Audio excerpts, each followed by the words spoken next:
તો વિદ્યાર્થીઓ, આપણે લાસ્ટ લેક્ચરની અંદર જોયું તે મુજબ કે ભાઈ ઓક્સિડેશન એટલે એકચ્યુઅલી શું છે અને રિડક્શન એટલે શું છે. આ બંને વસ્તુઓ વિશે આપણે અલગ અલગ એમના જે કન્સેપ્ટ હતા તે બધા જ કન્સેપ્ટ છે તે સમજવા માટેનો પ્રયત્ન છે તે કર્યો હતો. અને ફાઇનલી આપણે એવું કીધું કે ખરેખર રેડોક્સ પ્રક્રિયાઓ જે થાય છે તે ઇલેક્ટ્રોન વિનિમયને આધારે થાય છે. એટલે કે ઓક્સિડેશન દરમિયાન ઇલેક્ટ્રોન મુક્ત થતો હોય છે અને રિડક્શન દરમિયાન છે તે ઇલેક્ટ્રોન છે તે મેળવાતો હોય છે. અને આ મુજબ એક પ્રકારે ઇલેક્ટ્રોનની ટ્રાન્સફર એટલે કે સ્થાનાંતરણ થતું હોય છે. સાથે સાથે આપણે એ લેક્ચરની અંદર એ પણ જોયું કે ઓક્સિડેશન કરતા જે પદાર્થ આપણો છે તે ઓક્સિડેશન કરતા પદાર્થ એટલે શું અને રિડક્શન કરતા પદાર્થ એટલે શું. આ બંનેનો જે કન્સેપ્ટ છે તે બંનેનો કન્સેપ્ટ પણ આપણે સમજવા માટેનો પ્રયત્ન છે તે કર્યો હતો. ત્યાંથી આપણે થોડુંક આજે આગળ જવું છે અને એની અંદર આપણે જોશું સ્પર્ધાત્મક ઇલેક્ટ્રોન વિનિમય પ્રક્રિયાઓ. ઇલેક્ટ્રોન વિનિમય પ્રક્રિયાઓ. તો સામાન્ય રીતે અહીંયા આપણે જુદી જુદી ધાતુઓ હોય છે તેની મોટાભાગે તમે જાણો છો કે ધાતુની છે તે ઇલેક્ટ્રોન મુક્ત કરવાની જે વૃત્તિ છે તે આપણને જોવા મળતી હોય છે. તો એ મુજબ અહીંયા આપણે પરંતુ દરેક ધાતુની જે ઇલેક્ટ્રોન મુક્ત કરવાની જે વૃત્તિ છે તે અલગ અલગ હોય છે અને એને વચ્ચે કોમ્પિટિશન થતી હોય છે. તો એને આધારે આપણે આ વસ્તુનો કન્સેપ્ટ સમજવા માટે આપણે એક એક્સપેરિમેન્ટલી છે તે સમજીએ. ધારો કે કોઈ એક આ જે મેં બીકર લીધેલું છે, બરાબર છે, અહીંયા આ જે રંગ તમને દેખાય છે યલો રંગ જે છે તેની અંદર મેં એક આવું બીકર લીધેલું છે અને એની અંદર છે તે મેં કોપર નાઇટ્રેટ અથવા તો હું લઈ શકું કોપર સલ્ફેટ, બરાબર, મોટાભાગે આવા રંગનું જ દ્રાવણ હોય છે તે, બરાબર. આ છે તે આપણે કહી શકીએ કે કોપર નાઇટ્રેટ CuNO3 ટ્વાઇસનું દ્રાવણ જે ભૂરા રંગનું હોય છે, બરાબર છે. એટલે થોડુંક આને હું છે તે વધારે ડાર્ક દર્શાવું છું. સામાન્ય રીતે આ આપણું જે દ્રાવણ છે તે કેવું હોય છે તો કે આ રીતનું છે તે વાદળી રંગનું હોય છે. હવે આ એક મેં બીકર લીધું, એમની અંદર મેં કોપર નાઇટ્રેટનું દ્રાવણ ભરેલું છે. હવે એની અંદર છે તે હું ઝીંક ધાતુનો સળિયો અથવા તો એને હું કહી શકું એમની પટ્ટી છે તે મારે મૂકવી છે, બરાબર છે. એની અંદર છે તે હું આ રીતની ઝીંક ધાતુની જે પટ્ટી છે તે હું મૂકું છું.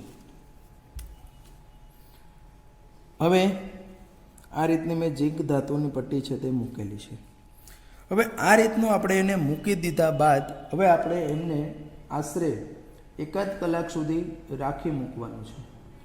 ત્યાર પછી આપણે એનું અવલોકન છે તે કરવાનું છે, એટલે કે એમને જોઈશું એક્સપેરિમેન્ટલી છે. તો તમે એની અંદર જોશો તો થોડી વાર પછી, એટલે હવે હું છે તે બીજા તબક્કાની વાત કરું છું. તો બીજા તબક્કામાં આમાં શું ફેરફાર થશે તો આમાં કંઈક આવો ચેન્જીસ આવે છે કે આજે આપણો વાદળી રંગ જે હતો તે વાદળી રંગની જે તીવ્રતા છે તે તીવ્રતાની અંદર શું થાય છે તો કે ઘટાડો થાય છે. એટલે કે એ રંગ જે અહીંયા ડાર્ક હતો એને બદલે છે તે કેવો બની જાય છે, થોડો છે તે આછો રંગ થઈ જાય છે. આ એક ઓબ્ઝર્વેશન જોવા મળે છે.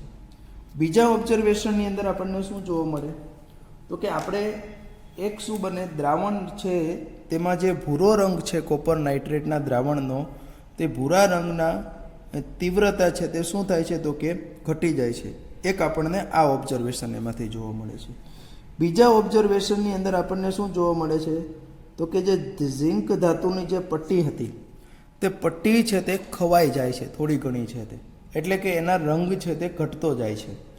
ત્રીજા ઓબ્ઝર્વેશનની અંદર આપણને શું જોવા મળે છે તો કે જે આપણી કોપર ધાતુ છે તે કોપર ધાતુ આ ઝીંકના સળિયા ઉપર ડિપોઝિટેડ થતી હોય તેવું આપણને જોવા મળે છે, બરાબર છે.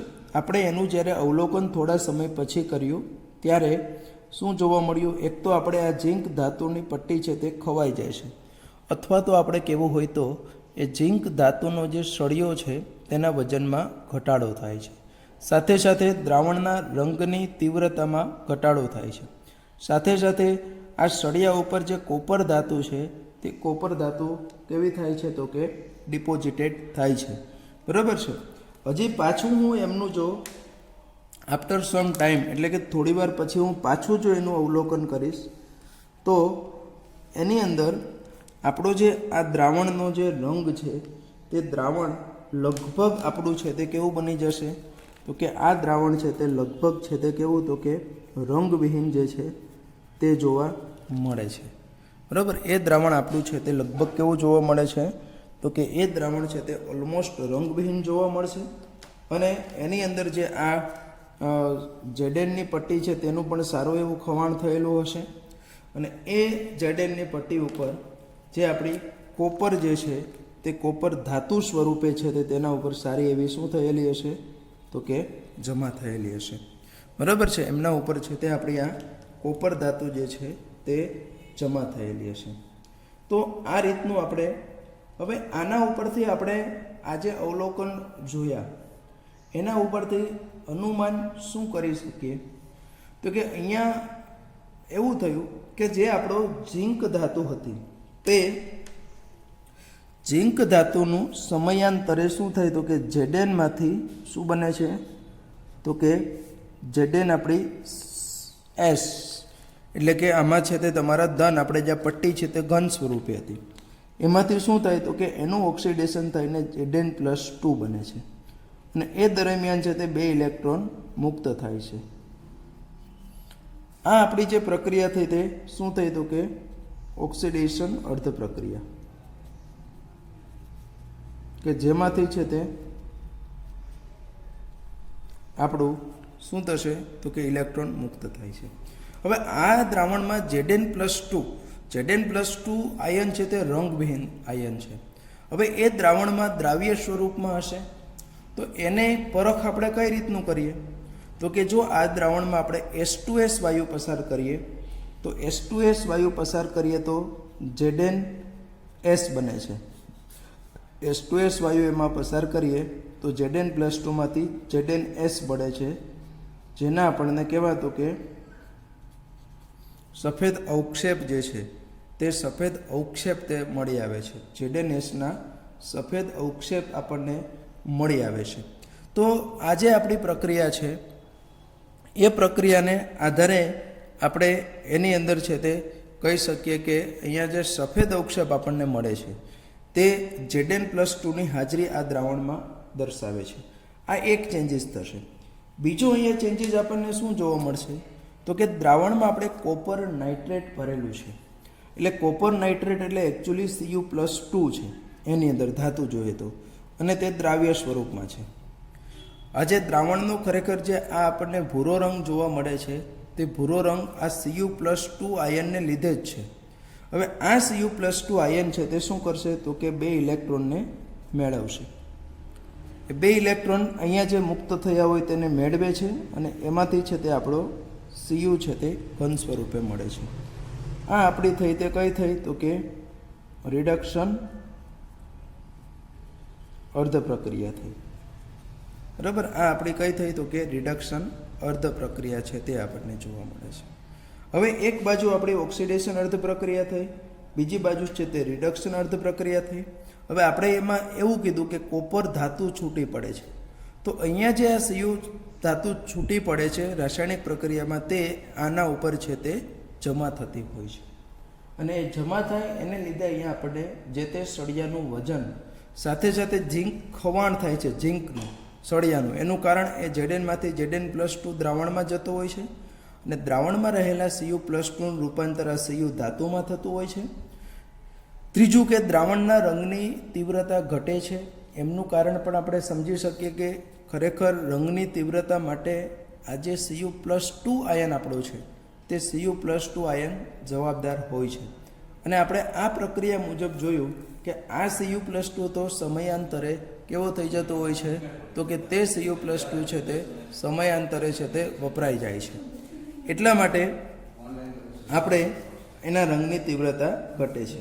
તો આ પ્રક્રિયાની જો આપણે ઓવરઓલ પ્રક્રિયા લખીએ તો એ ઓવરઓલ પ્રક્રિયા આપણી શું થાય તો કે Zn હંમેશા જે ઓપોઝિટ હોય તે કેન્સલ થઈ જતું હોય છે, બરાબર છે. એટલે શું થશે તો કે Zn solid plus Cu+2 aqueous, this is the reversible પ્રક્રિયા છે એટલા માટે Zn+2 aqueous plus Cu solid, આ બંને ઓક્સિડેશન અર્ધ પ્રક્રિયા અને રિડક્શન અર્ધ પ્રક્રિયા બંને થઈ, એટલે આપણે એને શું કહેશું તો કે રેડોક્સ પ્રક્રિયા છે તે થઈ, બરાબર છે.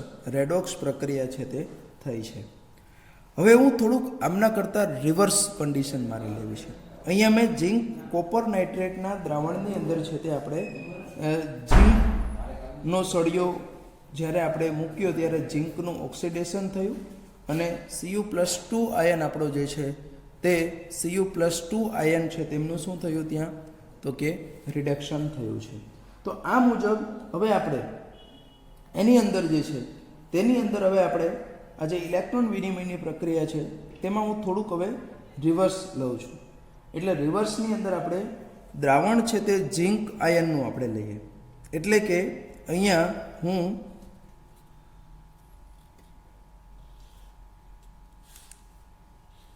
ધારો કે આની અંદર મેં દ્રાવણ લીધું છે તે મારું ઝીંક સલ્ફેટનું, આમ તો એ રંગવિહીન દ્રાવણ છે.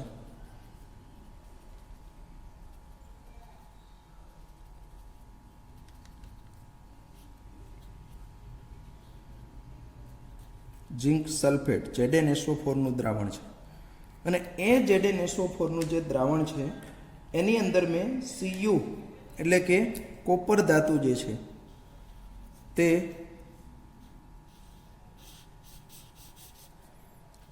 આ Cu ધાતુનો સળિયો જે છે તે Cu ધાતુનો સળિયો છે તે એની અંદર છે તે ડૂબાડ્યો છે, બરાબર. ઝીંક સલ્ફેટના દ્રાવણની અંદર મેં કોપર ધાતુનો જે છે તે સળિયો ડૂબાડ્યો છે. એટલે જે અહીંયા જે હતું એના કરતાં રિવર્સ.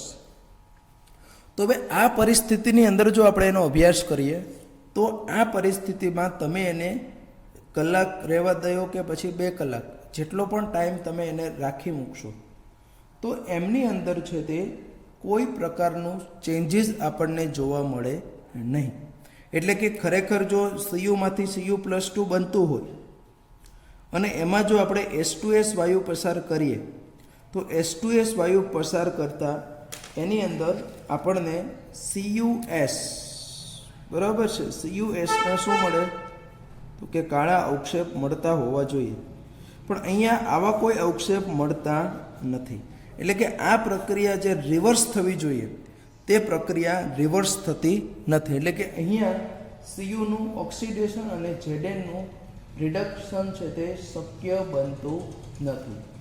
બીજી રીતે આપણે કહેવું હોય તો અહીંયા એવું થયું કે ઝીંક ધાતુ છે તે કોપર ધાતુનું વિસ્થાપન કરી શકે છે, પરંતુ કોપર ધાતુ છે તે ઝીંક ધાતુનું વિસ્થાપન કરી શકતી નથી. તો જ આ પ્રક્રિયા શક્ય બનશે નહીં. અને એને આધારે આપણે એ બંનેને આધારે આપણે એવું કહી શકીએ કે ભાઈ આપણી જે ઝીંક ધાતુ જે છે તે આ બંનેને આધારે આપણે શું કહી શકીએ તો કે અહીંયા જે આપણે લેવાના છીએ તે જે ઝીંક ધાતુની સક્રિયતા છે તે કોપર ધાતુ કરતાં કેવી હશે તો કે વધારે હશે, બરાબર. તો જ આ વસ્તુ શક્ય બનશે.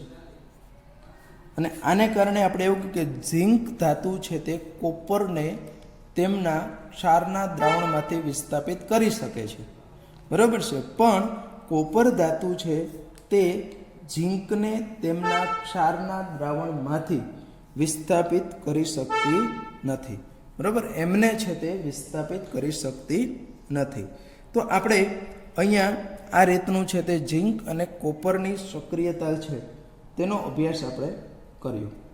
હવે હું આના કરતાં થોડુંક બીજું આપણે એક તબક્કાની વાત કરવાની છે. એની અંદર હું હવે સળિયો છે તે કોપર ધાતુનો લઈશ, બરાબર છે.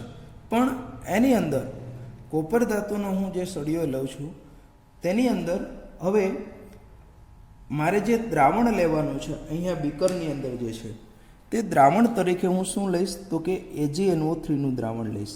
ધારો કે આ આપણું એક પાત્ર છે, એ પાત્રની અંદર મેં અહીંયા શું ભર્યું છે તો કે રંગવિહીન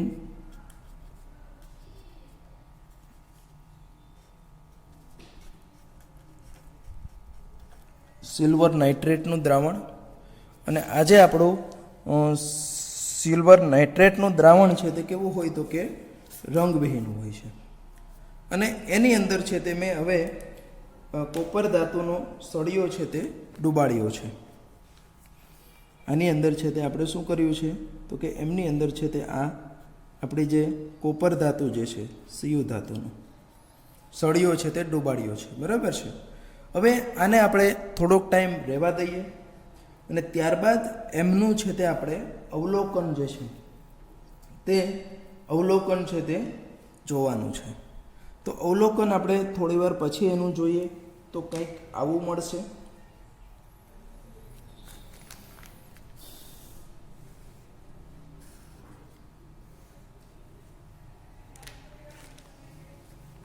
દ્રાવણ છે તે પહેલાં રંગવિહીન હતું, અહીંયા દ્રાવણ છે તે આપણું રંગવિહીન છે. ત્યાર પછી આ તબક્કામાં આપણને જે દ્રાવણ મળે છે તે તબક્કામાં આપણું દ્રાવણ છે તે આછા ભૂરા રંગનું છે.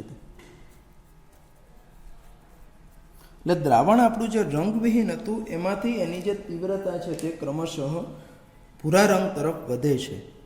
અને એની અંદર જે આપણે આ સળિયો ડૂબાડેલો છે એ સળિયાનું પણ ખવાણ થશે અને એના ઉપર આપણી જે સિલ્વર ધાતુ જે છે તે સિલ્વર ધાતુ છે તે શું થશે તો કે જમા થાય છે. એના ઉપર આપણી જે સિલ્વર ધાતુ છે તે સિલ્વર ધાતુ છે તે એનું છે તે ક્રમશઃ જમા થશે. બરાબર. ત્યાર પછી આપણે એની અંદર હજી એક ત્રીજો તબક્કામાં જઈએ તો ત્રીજા તબક્કાની અંદર અહીંયા જે આપણી પાત્ર છે એની રંગની જે તીવ્રતા છે તે રંગની તીવ્રતા છે તે હજી પણ વધ છે.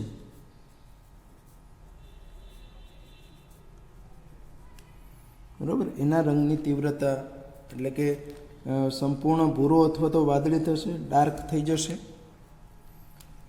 એની અંદર જે છે તેમાં આપણે આ રીતનું ધાતુ મૂકીએ છીએ, તેમાં પણ કોપરનું ખવાણ થાય છે. આની અંદર છે તે સિલ્વર છે તે છૂટી પડે છે. તો અહીંયા હવે આપણે પહેલા કિસ્સામાં જ્યારે ઝીંકને કોપરમાં મૂક્યું હતું ત્યારે પ્રક્રિયા થતી હતી, પરંતુ જ્યારે આપણે કોપરના સળિયાને ઝીંક ધાતુમાં મૂક્યો હતો ત્યારે પ્રક્રિયા નહોતી થઈ. પરંતુ આ કોપરના સળિયાને જ્યારે આપણે સિલ્વર એટલે કે AgNO3 અથવા તો સિલ્વરના ક્ષારના દ્રાવણમાં જ્યારે આપણે મૂક્યો ત્યારે એની અંદર છે તે પ્રક્રિયા થઈ છે. અને એ પ્રક્રિયા થઈ છે તેમાંથી આપણને છે તે યોગ્ય નિપજ જે છે તે નિપજ પણ મળેલી છે. તો અહીંયા જે આપણને નિપજ મળી છે એટલે કે પ્રક્રિયા શક્ય બની છે. તો અહીંયા તમે ઓબ્ઝર્વેશનમાં જોઈ શકો કે ક્રમશઃ રંગવિહીન દ્રાવણમાંથી ભૂરા રંગની તીવ્રતા છે તે વધતી જાય છે. અને એ ભૂરા રંગ માટે તમે જાણો છો કે આપણું જે Cu+2 આયન જે હતો તે Cu+2 આયન જવાબદાર છે. એટલે એનો અર્થ એવો થયો કે દ્રાવણમાં ક્રમશઃ Cu+2 આયન જે છે તે Cu+2 આયન છે તે બનતો હશે. અને સાયમલ્ટેનિયસલી આમાં જે AgCu માંથી Cu+2 થતું હશે અને આમાં જે Ag એટલે કે જે આપણું સિલ્વર Ag+ સ્વરૂપે છે તે Ag+ છે તેનું રિડક્શન થઈને સિલ્વર ધાતુ છે તે છૂટી પડતી હશે.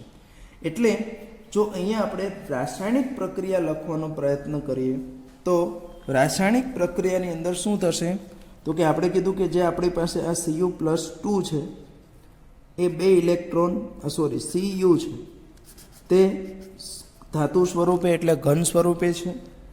એમાંથી અહીંયા શું બને છે તો કે Cu+2 બને છે અને તે છે તે એક્વિયસ અને એમાંથી 2 ઇલેક્ટ્રોન મુક્ત કરે છે. આ આપણી થઈ તે એટલે કેવી તો કે ઓક્સિડેશન અર્ધ પ્રક્રિયા થઈ. હવે જે આપણું Zn છે સોરી અહીંયા સિલ્વર છે Ag પણ તે Ag પ્લસ સ્વરૂપે છે. તે Ag પ્લસ છે તે એક ઇલેક્ટ્રોન મેળવે છે એક્વિયસ સ્વરૂપે છે. એ ઇલેક્ટ્રોન મેળવીને એમાંથી છે તે સિલ્વર ધાતુ છૂટી પડે છે. તે આપણી છે તે રિડક્શન પ્રક્રિયા છે. ઓક્સિડેશન દરમિયાન ઇલેક્ટ્રોન મુક્ત થાય છે, રિડક્શન દરમિયાન ઇલેક્ટ્રોન મેળવાતો હોય છે.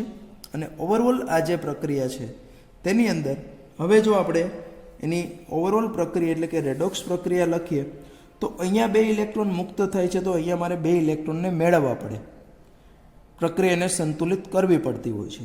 એટલે એને 2 વડે માટે અહીંયા 2 2 અને 2 વડે ઓવરઓલ આપણે મલ્ટીપ્લાય કરી દઈએ એટલે એમાંથી મળશે આપણને Cu plus 2Ag plus gives 2Ag plus Cu plus 2 એકવીસ. અહીંયા ઇલેક્ટ્રોન ઇલેક્ટ્રોન શું થઈ જશે તો કે ઇલેક્ટ્રોન છે તે અહીંયા કેન્સલ થઈ જશે. તો આ રીતનું આ પ્રક્રિયા શક્ય થઈ. તો એનો અર્થ અહીંયા આપણે હવે શું કરી શકીએ, આપણે એવું કહી શકીએ કે કોપર ધાતુ જે છે, હવે આના કરતાં અહીંયા પણ રિવર્સ કરવા જઈએ આપણે. રિવર્સ એટલે કે હવે ધારો કે આપણે એમની અંદર એવું કરીએ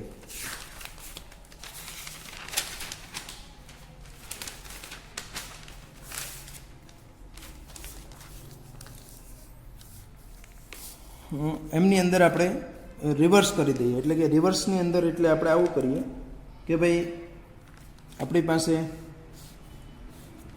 અહીંયા કોપર નાઇટ્રેટ કે કોપર સલ્ફેટનું હું દ્રાવણ લઈ લઉં છું.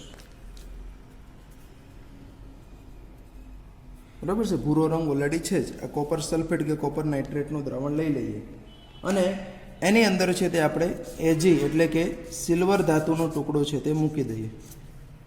તો આ પ્રક્રિયા હવે શક્ય બનતી નથી. એમાં કોઈ પણ પ્રકારનું ગમે તેટલી વાર આપણે રાખી મૂકીએ છતાં પણ એમની અંદર છે તે કોઈ પણ પ્રકારનો ચેન્જીસ જે છે તે ચેન્જીસ આપણને જોવા મળતો નથી. બરાબર, અહીંયા કોઈ ટાઈપનો ચેન્જીસ જોવા મળતો નથી. તો આને આધારે આપણે એવું કહી શકીએ કે ભાઈ આના કરતાં આ રિવર્સ પ્રક્રિયા શક્ય નથી. એટલે એનો અર્થ એવો થયો કે ભાઈ અહીંયા આપણી જે કોપર ધાતુ જે છે તે સિલ્વર કરતાં વધુ સક્રિય છે અને એટલા માટે આપણે એવું કહી શકીએ કે કોપર ધાતુ જે છે તે સિલ્વરને તેમના ક્ષારના દ્રાવણમાંથી વિસ્થાપિત કરી શકે છે, પરંતુ સિલ્વર જે છે આપણી તે કોપરને આ પ્રક્રિયા એમના ક્ષારના દ્રાવણમાંથી વિસ્થાપિત કરી શકતી નથી. બરાબર, એમાંથી વિસ્થાપિત કરી શકતી નથી. અને એને આધારે હવે આપણે એવું કહી શકીએ કે કોપર છે તે સિલ્વર કરતાં વધુ સક્રિય ધાતુ છે. આ એક વસ્તુ થઈ. સેકન્ડ થિંગની અંદર આપણે એવું કહી શકીએ, હવે જો કમ્પેરેટિવલી કરીએ તો આનો અર્થ એવો થયો કે Zn છે તે સૌથી વધુ સક્રિય ધાતુ થશે, એના કરતાં ઓછી છે તે આપણી કોપર થશે અને એમના કરતાં ઓછી છે તે આપણે કઈ થશે તો કે Ag એટલે કે સિલ્વર ધાતુ જે છે તે સૌથી ઓછી સક્રિય ધાતુ જે છે આપણી તે સૌથી ઓછી સક્રિય ધાતુ છે તે આપણને જોવા મળે છે. બરાબર છે. તો આ રીતે આપણે જે તે ધાતુની સક્રિયતા જે છે તે ધાતુની સક્રિયતાને આધારે કહી શકીએ છીએ અને એને આપણે કહીએ છીએ ધાતુ સક્રિયતા શ્રેણી. અને આપણે શું કહેશું તો કે ધાતુ સક્રિયતા શ્રેણી અથવા તો આપણે એને વિદ્યુત રાસાયણિક શ્રેણી હવે એના આધારે આપણે બનાવવાની હોય છે. એના ખરેખર આપણે આગળ ભણીશું કે ઓક્સિડેશન પોટેન્શિયલ અને એમના જે રિડક્શન પોટેન્શિયલ છે તે ઓક્સિડેશન પોટેન્શિયલ અને રિડક્શન પોટેન્શિયલને આધારે જે છે તે આપણે નક્કી કરી શકતા હોઈએ છીએ. આ જ રીતનું આપણે કોબાલ્ટ ધાતુને જ્યારે નિકલ સલ્ફેટના દ્રાવણમાં નાખીએ ત્યારે પણ આવું કંઈક થાય છે. કોબાલ્ટ ધાતુને આપણે નિકલ સલ્ફેટના દ્રાવણમાં, એટલે અહીંયા રંગ જ હું તમને વ્યવસ્થિત બતાવી દઈશ. સામાન્ય રીતે નિકલ સલ્ફેટ એટલે એમનો ગ્રીન કલર હોય છે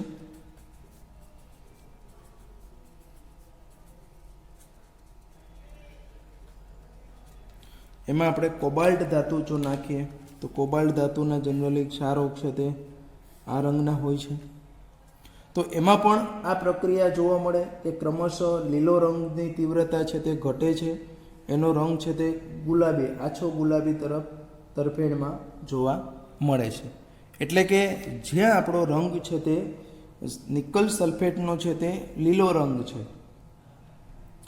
એમનું વિસ્થાપન ક્રમશઃ કોબાલ્ટ ધાતુ વડે થાય છે અને કોબાલ્ટ સલ્ફેટનો સોલ્ટ બને છે. અને આ કોબાલ્ટ સલ્ફેટનો અહીંયા સોલ્ટ એટલે કે જો ક્ષાર બને તો એની અંદર આ કોબાલ્ટ સલ્ફેટનો ક્ષાર બનવાને લીધે એની અંદર છે તે ક્રમશઃ શું થશે તો કે કોબાલ્ટ સલ્ફેટના ક્ષાર બનવાને લીધે એની અંદર છે તે આપણું અહીંયા વિસ્થાપન ક્રમશઃ થાય છે. અને એને આધારે આપણે કહી શકીશું કે કોબાલ્ટ અને નિકલની સંદર્ભમાં જો વાત કરીએ તો અહીંયા પ્રક્રિયા છે તે આપણી આ રીતની બનશે કે ભાઈ જે આપણો કોબાલ્ટ છે તે ધાતુ સ્વરૂપે છે તે નિકલ એના ક્ષાર સ્વરૂપે છે, એટલે આપણે અહીંયા એટલે એને છૂટી પાડવી હોય તો આવી રીતનું કરીએ. કોબાલ્ટ છે તે કોબાલ્ટ +2માં બનશે, કન્વર્ટ થશે અને દ્રાવ્યિક સ્વરૂપમાં થશે, 2 ઇલેક્ટ્રોન મુક્ત કરશે. આ આપણી છે તે ઓક્સિડેશન પ્રક્રિયા છે. ત્યારબાદ અહીંયા જે આપણું નિકલ હતું એટલે કે Ni+2 છે તે દ્રાવ્ય સ્વરૂપમાં છે, 2 ઇલેક્ટ્રોન મેળવશે અને એમાંથી આપણને છે તે નિકલ છે તે આપણી છે તે રિડક્શન પ્રક્રિયા થઈ. હવે એમની જો આપણે ઓવરઓલ પ્રક્રિયા લખીએ તો ઓવરઓલ પ્રક્રિયામાં શું થશે તો કે કોબાલ્ટ પ્લસ Ni+2, અહીંયા 2 electron cancel, gives CO+2 plus Ni solid. આ છે તે આપણી કઈ છે તો કે આ આપણી છે તે રેડોક્સ પ્રક્રિયા છે તેવું આપણે કહી શકીએ છીએ. તો આ રીતનું આપણે જુદી જુદી કોઈ પણ આ આપણે અમુક એના સેમ્પલ ઉદાહરણો છે તે આપણે જોયા છે, બરાબર છે. અહીંયા આપણે માત્ર એના ઉદાહરણો છે તે જોયા છે, પરંતુ આપણે આ રીતનું કોઈ પણ ધાતુની કમ્પેરેટિવલી છે તે આ દરેકનું તો કંઈ એક્સપેરિમેન્ટલી એટલે કે પ્રયોગ કરીને નક્કી કરવું કંઈ અઘરું છે મીન્સ, બરાબર છે. એટલા માટે એમનું જો આપણે સેપરેટલી જો એનું નક્કી કરવું હશે તો સેપરેટલી નક્કી કરવા માટે આપણે એની અંદર શું કરીએ છીએ તો કે દરેકનું જો આપણે સેપરેટલી ડિસાઇડ કરવું હશે તો સેપરેટલી નક્કી કરવા માટે આપણે એની અંદર છે તે આખી એક વિદ્યુત રાસાયણિક શ્રેણી બનાવીએ છીએ. અને તે દરેક ધાતુની સક્રિયતા એટલે એકચ્યુઅલી શું છે તો કે આપણને ખબર છે કે ધાતુની ઇલેક્ટ્રોન મુક્ત કરવાની વૃત્તિ છે, બરાબર. ધાતુ છે તે ઇલેક્ટ્રોન મુક્ત કરે છે. તો દરેક ધાતુની આ ઇલેક્ટ્રોન મુક્ત કરવાની વૃત્તિ અલગ અલગ હોય છે અને એને આધારે આપણે એમ કહી શકીએ કે ઓક્સિડેશન પામવાની જે વૃત્તિ છે તે દરેક ધાતુની અલગ અલગ છે. અહીંયા આપણે જોયું કે ઝિંક છે તે કોપર કરતાં વધુ સક્રિય છે, એટલે એનો અર્થ એકચ્યુઅલી શું થયો તો કે ઝિંક ધાતુની ઇલેક્ટ્રોન મુક્ત કરવાની કેપેસિટી જે છે તે કોપર ધાતુની ઇલેક્ટ્રોન મુક્ત કરવાની જે કેપેસિટી હોય એમના કરતાં કેવી હશે તો કે એમના કરતાં છે તે ઓછી હશે, બરાબર. એમના કરતાં એની ઇલેક્ટ્રોન મુક્ત કરવાની જે વૃત્તિ છે તે કેવી છે તો કે ઓછી હોય છે. તો આ રીતનું આપણે કોઈ પણ ધાતુ છે તેની ઇલેક્ટ્રોન મુક્ત કરવાની મેળવવાની વૃત્તિ અને એ ક્રમને આધારે કઈ ધાતુ છે તે કોઈ બીજી ધાતુ કરતાં વધારે સક્રિય હશે અથવા તો કઈ ધાતુ છે તે બીજી ધાતુને તેના ક્ષારના દ્રાવણમાંથી વિસ્થાપિત કરી શકે છે.